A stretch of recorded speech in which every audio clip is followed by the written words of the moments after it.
Unang sabak sa kampanya ng mga kabataan na tumatakbo para sa SK Elections 2023. Nitong Huwebes sa unang araw ng pangangampanya, nag-house to house na ang AKAP BSA o ang mga kabataang aktibo para sa Barangay San Antonio.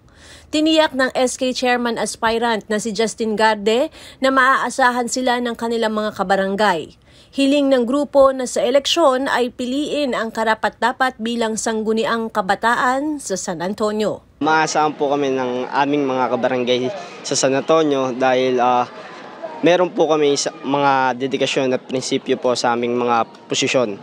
Nais po namin bigyan po ng magandang serbisyo ang ating barangay. Ganun pa man ay bigyan din po ng serbisyo, magandang serbisyo ang mga taga-Ortigas. And dahil ini-implement po namin na everyone should be included po. No one unheard, no one unseen po. To be honest, bilang mga first timer po, ay medyo napapagod po kami.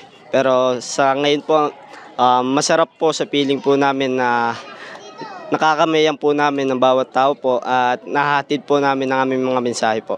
Para sa mga kabataan sa San Antonio po, pumili po kayo ng iboboto nyo na sa tamang posisyon.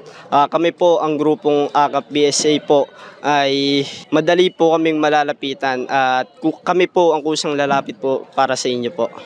Ako si Luan Peñano para sa latest ng iNews Pasig.